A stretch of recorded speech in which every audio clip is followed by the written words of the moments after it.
더워졌죠? 여름이 이제 좀 가까워 오는 것 같습니다. 한번 따라해 볼까요? 날 때부터 맹인된 사람을 고치시다. 날 때부터 맹인된 사람을 고치시다. 언제부터요? 날 때부터. 날 때부터.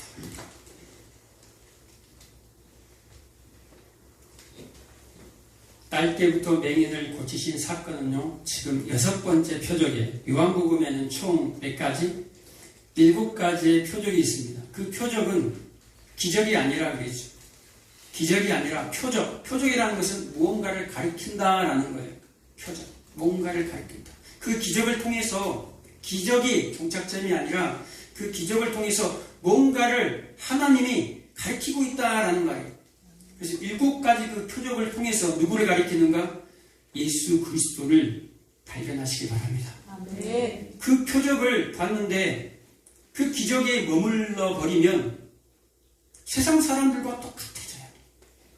세상에 교회 안에서 그냥 금송아지 놔두고 비나이다 한 사람들과 똑같단 말이에요.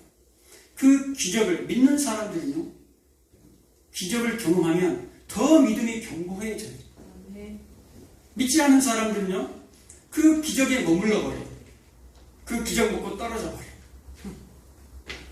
그 기적이 계속해서 일어나지 아니하면 더 이상은 교회에 머물지 않습니다. 세상으로 나간단 말이에요. 그런데 믿는 사람들은 기적이 있든 없든 상관없이 그 표적을 향해서 달려가는 사람들이다라는 말이에요. 오늘 지금 6번째 표적이에요. 첫 번째 무슨 표적? 요한복음 2장에 가나의 혼인잔치, 물을 포도주로 변한 사건. 그 다음에 두 번째 요한복음 4장에 왕의 신하의 아들을 고친 사건. 그 다음에 요한복음 5장에 누구요? 38년 된 병자 고친 사건. 그 다음에 요한복음 6장에 뭐예요? 오병이의 사건. 물고기 2마리와 떡 5개로 5,000명, 수만 명을 먹였던 사건. 그리고 똑같이 요한복음 6장에 물리를 걸으신 기적의 사건. 그리고 이제 요한복음 9장에 뭐가 나오니까 날 때부터 맹인을 고친 사건이에요. 그리고 이제 요한복음 11장의 마지막 나사로를 살리는 사건이 나옵니다. 총 7개의 사건을 통해서 계속해서 지금 누구를 가리킨다? 예수 그리스도를 가리킨다라는 거예요. 그러니까 이 복음서, 성경 전체는 누구를 가리킵니까? 예수 그리스도를 가리킨다라는 거예요. 구약 성경, 오실 예수님, 신약 성경, 오신 예수님, 다시 오실, 전체 성경이 뭐예요? 다시 오실 예수 그리스도에 대해서 가리키고 있다라는 말입니다. 오늘도 말씀을 통해서 예수 그리스도를 깊이 있게 경험하는 귀한 시간 되시길 바랍니다. 왜 오늘 이 본문이 여기에 기록됐는가라는 거예요. 저번 시간 8장에 무슨 내용입니까? 내가 세상의 빛이야 라고 해놓고 가늠한 여인의 사건이 나오죠. 가늠한 여인을 다 돌로 쳐서 죽이려고 하고 예수님까지도 돌로 쳐서 죽이려고 하는, 내가 세상의 빛이야 라고 한 다음에 뭔 사건이 일어납니까? 오늘 9장에 갑자기 날 때부터 소경된 사건이 나와요. 복음서에 보면 예수님이 병을 고친 사건들이 많이 나와요. 이 말씀들은 단순히 소경을 눈뜨게 했다, 예수님의 기적을 나타내기 위해서 기록된 것이 아니에요. 단지 치유와 질병 치유를 위해서 기록된 본문으로 봐버리면 여러분은 굉장히 잘못된 길로 가고 있는 거예요. 왜 날 때부터 소경이라는 거예요? 날 때부터 소경. 복음서에는요, 여러 가지 치유 사건이 벌어집니다. 그런데 죽은 자를 살리는 사건도 3번 기록되어 있죠. 문둥병을 고친 사건도 1번밖에 기록되어 있지 않아요. 그런데 오늘 소경, 맹인이 눈을 뜨는 사건은 5가지의 종류가 기록되어 있어요. 그 중에 하나, 지금 요한복음 오늘 9장에 언제부터? 날 때부터 소경이 되어 있어요.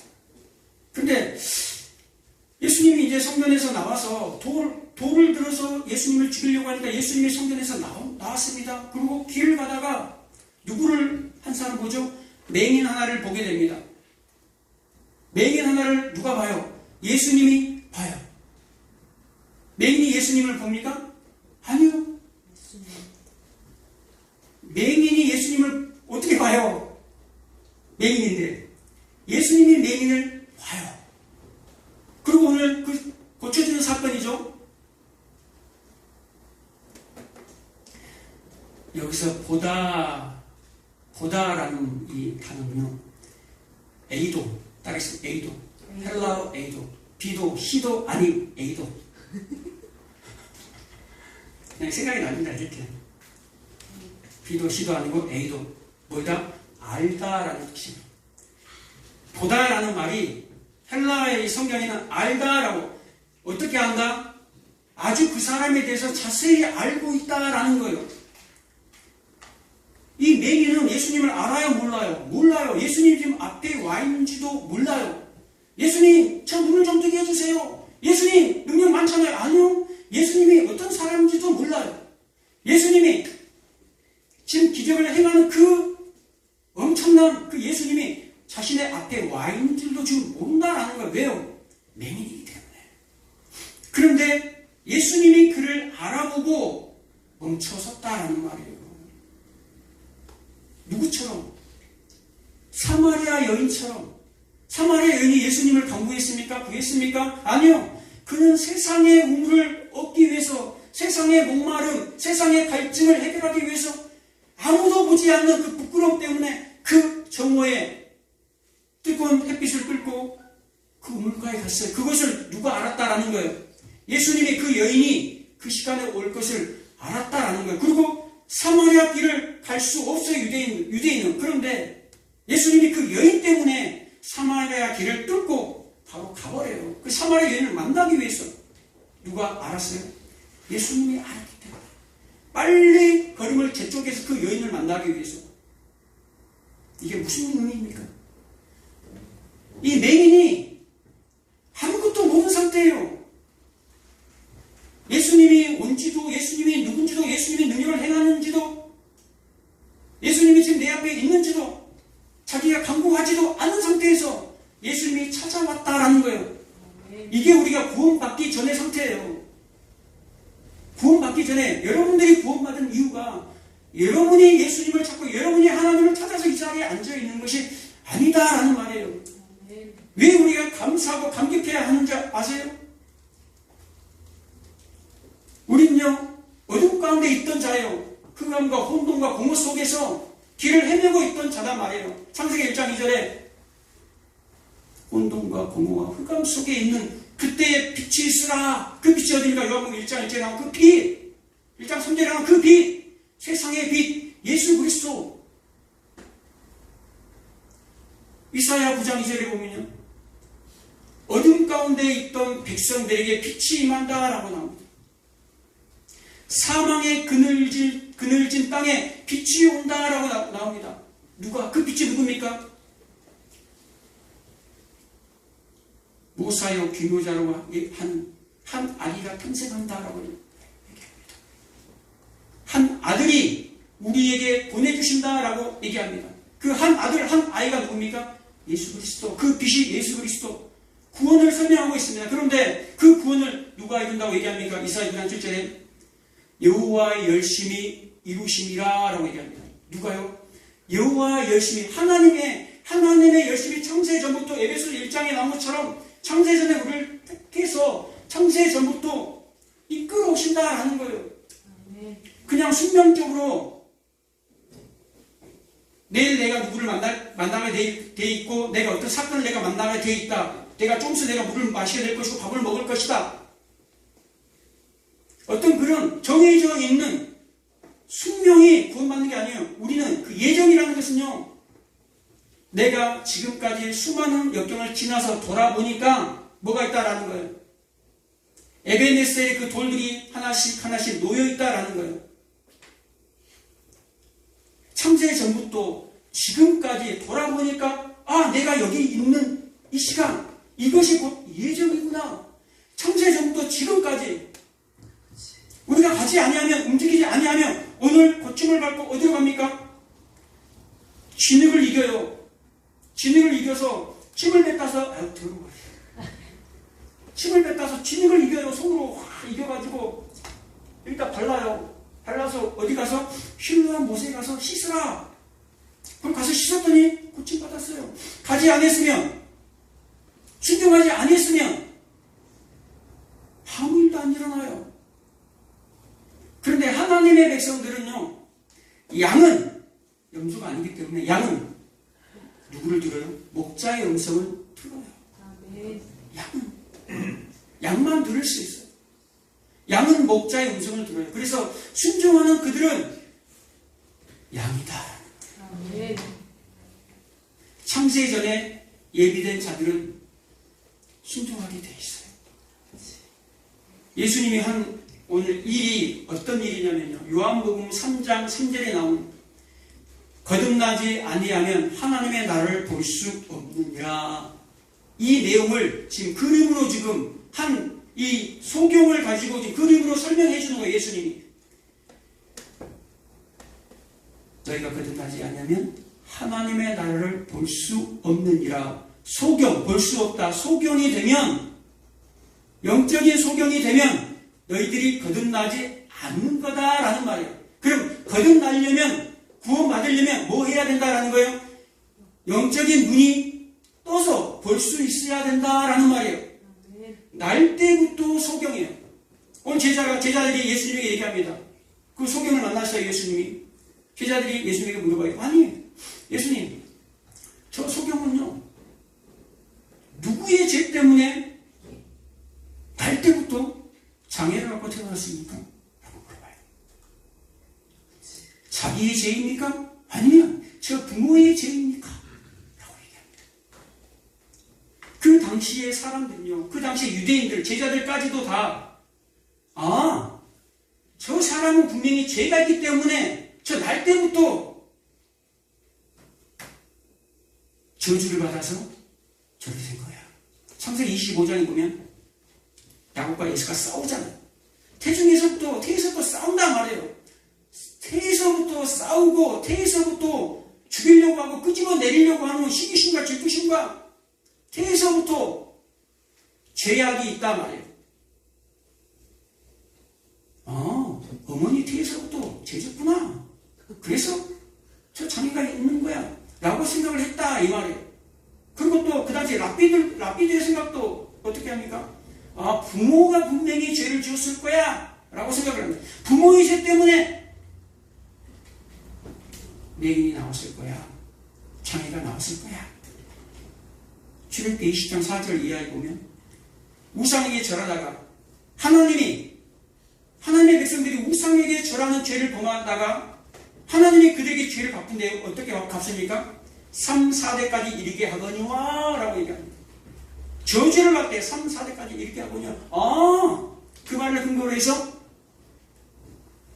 부모의 죄 때문에 이 사람이 지금 맹인이구나 이렇게 생각을 하는 거예요. 그래서 예수님에게 지금 물어보는 거예요. 근데 예수님이 뭐라고 대답합니까?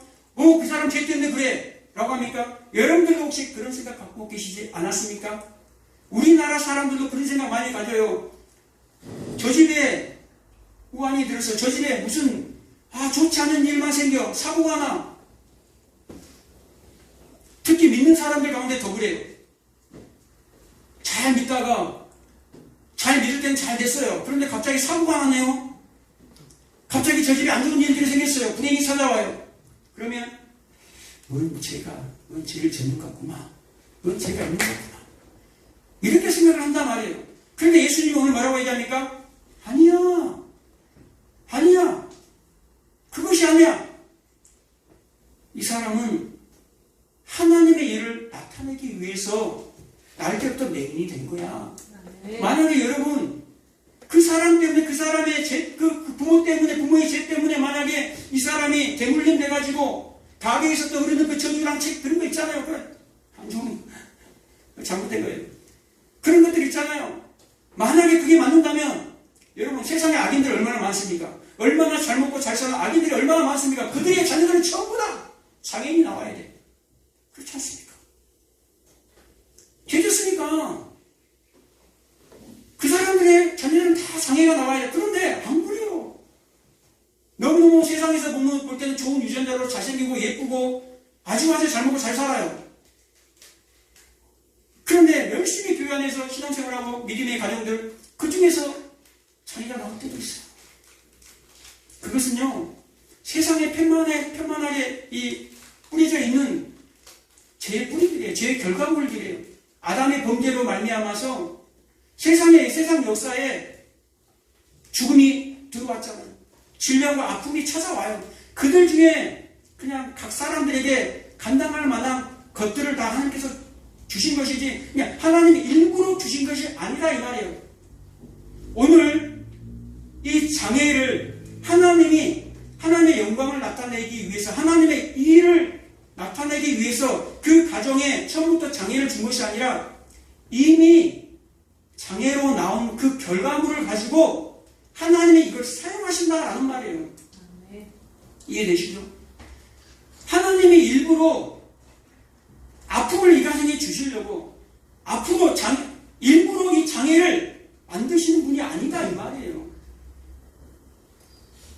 대부분 이 말씀을 읽을 때 3절 보면 사람이나 부모의 죄로 인한 것이 아니라 그에게서 하나님이 하시는 일을 나타내고자 하심이라 라고 얘기하니까 처음부터 하나님이 주신 줄 알아요. 아니라니까. 우리 요즘에 사사기 하잖아요. 아비멜렉과 누굽니까? 세겜 사람 사이에 악한 영을 보냈다 얘기하잖아요. 하나님이 악한 영을 보내서 악을 저장하는 분이십니까? 아니라는 거예요. 우리 속에 원래 죄 가운데 있는 하나님의 이 역사의 주관자이면서 믿는 자와 안 믿는 자 모든 자들을 다 붙들고 있어요. 하나님이 붙들지 아니하면요, 세상의 악인들이 가만히 있겠어요? 핵 가지고 그냥 작살 내버려요. 이 지구가 사라져 버린다니까요. 그 악인들까지도 어느 정도 허용하고 어느 정도는 다 하나님의 마지막 날을 위해서 다 잡고 있다라는 거예요. 하나님이 그 악인들을 악한 영을 보냈다라는 말을 그 하나님의 손에서 놔버렸다라는 말이에요. 잠깐 놨을 때 그 사람들 속에 있는 모든 불의, 악이, 악독, 시기, 질투, 사기, 여러 가지 악한 죄악들이 그냥 품어져 나와버린다라는 거예요. 그게 원래 우리 인간이라는 말이에요. 죄악 가운데 있는 인간, 아담의 범죄로 말미암아. 그런데 하나님이 지금 여러분들을 붙들고 계신다라는 거예요. 마지막 그날까지. 그런데 붙들고 있는데 계속해서 뛰쳐나가려고 하는 그런 사람들이 있잖아요. 그런 사람들을 조심해야 돼요. 그런데 그것이 발견되는 것이 좋은 거예요. 감추려는 것이 좋은 것이 아니라 감추려고 거룩하고 가짜 거룩 말고 거룩하게 살다 보면 때로는 나의 실체가 드러나요. 아, 나가 원래 이렇게 저주받을 흙의 존재에 불과하는구나. 죽은 흙에 불과하는구나. 라는 것이 발견되어지는 거예요. 오늘 예수님이 이 날 때부터 맹인, 누구를 가리킵니까? 전체 이스라엘을 대표한다라는 말이에요. 지금 예수님이 8장에서 예수님을 돌로 쳐서 죽이려고 하는 그 세상이 도저히 희망이 없어요. 그래서 인간으로서는 구원을 받을 수가 없어요. 여러분들이 혹시 여러분의 실력으로 구원을 받을 수 있겠다라고 생각이 드십니까? 혹시? 아무 인생도 없다니까요. 의인은 없나니 하나도 없도다. 아무도 없어요. 그래서 예수님이 오늘 어떤 일을 보여주십니까? 날 때부터 너희들은 날 때부터 눈이 어두운 자야 라는 말이에요.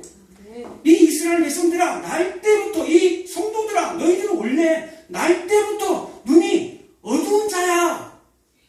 그런데 예수님이 이들을 어떻게 고치십니까? 힘을 내따서 흙을 흙과 섞어서 진흙으로 만들어서 발라버립니다.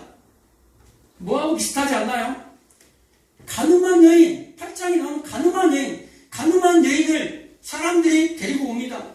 다 불러서서 죽이려고 하니까 예수님이 땅에다가 손으로 뭘 쓰죠? 그게 무슨 글자가 중요한 것이 아니에요. 글자가 중요한 것이 아니라 예수님이 손으로 예수님 자신이 땅에다가 썼다라는 거예요. 흙에다 썼다라는 거예요. 예수님과 이 흙인 인간이 하나가 되었다, 연합되었다라는 말이에요. 이 민수기 5장에 나와요. 가늠한 여인을 어떻게 분별하는가? 성전에 있는 그 물, 거룩한 물과 성전의 그 티끌, 흙을 섞어서 쓴물을 만들어요. 그 물을 마시게 하면 그 물을 마셨을 때 배가 나오고 그 여인이 배가 나오고 넓적다리가 얇아지면 마르기 시작하면 그 여인은 가늠한 여인이에요. 그리고 심판을 받아요. 그런데 그 쓴물을 먹어도 아무렇지도 않아. 그리고 그러면 그 여인은 임신을 하고 다산의 축복을 받아요. 구원을 받는다라는 말이에요. 이 얘기가 무슨 얘기입니까? 그대로 지금 요한복음 8장의 이 가늠한 여인의 그 모습이에요. 거룩한 물, 거룩한 생수. 요한복음 6장 7장 계속해서 뭐라고 얘기합니까? 나는 하늘의 양식이야. 나는 하늘의 떡이야. 나는 생수야. 생명수야 라고 얘기하지 않습니까? 예수님 자체가 생명이라는 거예요. 생명의 물이다. 그 생명의 물과 뭐가 합해져요? 지금 쥐는 흙과 합해진다라는 말이에요. 이 내용이 그대로 지금 오늘 9장에 나와요. 예수님의 침을, 이 침, 예수님 자신이에요. 예수님, 물 생명수 대신 예수님이 뭘과 섞였습니까? 흙과 섞였다라는 말이에요. 예수님 원래 죄가 없으신 분이에요. 죄가 없는데 죄 있는 인간과 연합을 했다라는 말이에요. 그 눈에 발라진 그 병자의 맹인의 황무에 발라진 그 흙은 예수님의 살과 예수님의 피라라는 거예요. 예수님 자신이다라는 말이에요. 그것을 붙여서 어디로 갑니까? 실로암 못에 가서 씻으라라고 얘기합니다. 순종해서 가죠. 여러분 생각해 보세요. 맹인이 보이지도 않아. 그런데 이걸 뭘 붙이고 나면 주는 걸 붙여가지고 보이겠어요? 집하기도 이렇게 이러면서 가겠죠. 어디까지? 실로암 못까지 내려가요.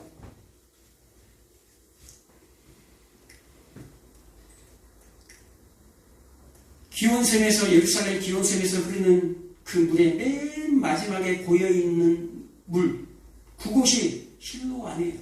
실로암. 가장 낮은 곳으로 내려가는 거예요.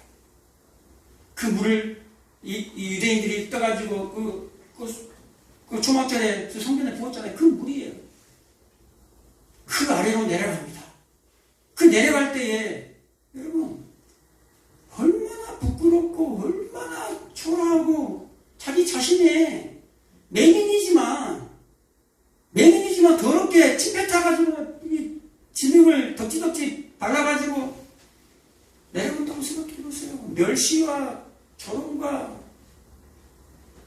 그것을 받고 가서 실로암 못에 씻으려면 어떻게 해야 되냐? 무릎을 꿇어야 돼요. 무릎을 꿇어서 다 씻어내야 돼요. 그 모습이 무슨 모습이에요? 예수님이 십자가를 지고 가시는 모습이에요. 왜 연합을 얘기합니까? 침과 흙이 섞인 연합을 얘기합니까? 오늘 요한이 그 얘기를 하고자 지금 얘기하는 거예요. 요한이 뭐라고 얘기한 줄 아세요? 9장 9절에 보면 어떤 사람은 그 사람이라며 어떤 사람은 아니라 그와 비슷하다고는 자기 말은 내가 그러하니 지금 맹인이 날 때부터 맹인이 뭐라고 얘기합니까? 내가 그야. 사람들이 안 믿어요. 그러니까 내가 그야 라고 얘기해요. 이 말이 무슨 얘기인지 아세요? 에고에미라는 말이에요. 에고에미. 나는 내가 그야. 내가 하나님이야 라는 말이에요. 아니 맹인이 하나님입니까? 근데 나는 하나님이야. 내가 그야 라는 단어를 썼단 말이에요. 요한이 뭘 설명하기 위해서? 요한복음 8장 58절에 보면 아브라함이 나기 전부터 내가 있느니라. 이게 에고에미예요. 아브라함이 있기 전부터 내가 있느니라. 예수님이 한 얘기예요. 이것은 내가 하나님이야. 예수님이 그래요. 내가 하나님의 에고에미의 똑같은 말을 지금 맹인이 지금 하고 있단 말이에요. 내가 하나님이야. 뭐 했다라는 거예요? 예수 그리스도와 죄인인 맹인된 날때부터 맹인된 우리 성도 교회가 연합이 되어 있다라는 말이에요. 이해되시죠? 죽을 수밖에 없는, 저주받을 수밖에 없는, 눈이 어두워가지고 거듭나지 못해서 영원히 지옥불에 들어갈 수밖에 없는, 거듭나지 못한 인생을 누가 찾아옵니까? 여러분이 찾아갑니까? 아니요. 하나님이 여러분을 한 사람 사마리아 여인에게 갔던 것처럼 38년의 병자에게 갔던 것처럼 오늘 날 때부터 맹인된 그 사람에게 갔던 것처럼 하나님의 열심이 여러분을 구원하신다니까요. 아멘. 이것을 잘못 이해하면 아까처럼 숙명론에 빠져가지고 어차피 나는 구원받았으니까 구원바가 되는 거예요. 어차피 구원받았으니까 나중에 막 놀고 제 식구 하다가 나중에 구원받겠지. 아니요. 그런 사람들은 버림받은 사람도 아니고 아예 처음부터 예수 안 믿는 사람들이에요. 예정을 믿는 사람들, 하나님의 예정을 믿는 사람들은요, 그 하나님의 열심에 너무너무 감사하고 감격해요. 감사하고 감격해서 감사의 열심을 내서 오늘 하루하루를 최선을 다해서 살아가는 자들이에요. 아멘. 그래서 하나님을 사랑하고 내 옷을 내 몸과 같이 사랑하는 자로 지어져 가는 거예요. 그것을 성도라고 해요. 아멘. 그래서 우리를 뭐라고 얘기합니까? 오늘 실로암이라는 뜻이 뭡니까? 보냄을 받다라는 말이에요. 보냄을 받다. 예수님이 이 맹인과 같이 되어서 지금 맹인의 모습을 앞으로 내가 저렇게 십자가를 지고 조롱당할 거야, 멸시당할 거야, 핍박받을 거야 라는 것을 보여주면서 너도 가라 라고 얘기하는 거예요. 누구도. 지금 이 모습이 예수님의 모습이기도 하지만 우리 교회의 모습이다 라는 말이에요. 그래서 예수님이 너를 부인하고 자기를 부인하고 자기 십자가를 지고 나를 쫓아라 라는 말이에요. 그리고 좁은 문을 열고 좁은 길로 들어가라 라고 얘기합니다. 요한복음 17장 18절에 예수님이 뭐라고 얘기합니까? 하나님이 나를 세상에 보낸 것과 같이 나도 너희를 세상에 보내오노니 라고 얘기합니다. 누구를요? 예수님도 지금 하나님의 보내심을 받았어요. 하나님의 시키는 일을 지금 하고 있단 말이에요. 자기 생각도 있는데 하나님의 시키는 일만 하는 거예요. 그 시키는 일이 뭡니까? 하나님이 자기에게 붙여준, 요한복음 17장 19절에 자기에게 붙여준 그 사람들을 마지막 날에 다 일으켜 세우겠다라는 말이에요. 다 천국 백성으로, 천국으로, 그 나라로 데리고 가겠다 이 말이에요. 한 사람도 빠지지 않고. 누가? 예수님이 그렇게 하겠다라는 말이에요. 그렇게 하기 위해서는 뭐 해야 됩니까? 십자가를 예수님이 져야 한다는 거예요. 그리고 그 길을 가시고 너희들도, 하나님의 백성인 너희들도 가라. 우리는요, 세상에 있었지만 세상에서 성도로 부르심을 받았어요. 그리고 다시 저 세상으로 사도가 되어서 보냄을 받는 자가 우리예요. 사도라는 뜻은 보냄을 받다라는 말이에요. 12제자가 뭐가 됩니까? 다 12사도가 돼요. 우리는 처음에 제자로 배우는 사람들이지만 이제는 배움이 되면 예수님을 알아가면 우리가 세상으로 나가야 돼요. 사도가 되는 거예요. 아멘. 여러분은 성도예요. 성도는 구별된 자. 구별된 성도는 제자임에서 사람입니다. 아멘. 여러분 세상에서 수많은 자들 가운데서 하나님의 택함 받은 자들이에요. 이 택함 받은 자들이 이 은혜가, 택함의 은혜가 얼마나 큰지 몰라요. 여러분이 진짜라면 예수님이 가신 그 길을 가야 한다라는 거예요. 맨날 낮아진 길만 가라는 말이 아니에요. 위치가 높낮이가 필요 없는 거예요. 잘 살고 못 살고가 필요 있는 게 중요한 게 아니에요. 못 살든 잘 살든 위에 있든 밑에 있든 그게 중요한 것이 아니에요. 그곳에서, 그 위치에서 예수님처럼 낮아짐의 삶을 살아가는 거예요. 아멘. 십자가의 길을 그들에게 전하고 십자가의 삶을 그들 가운데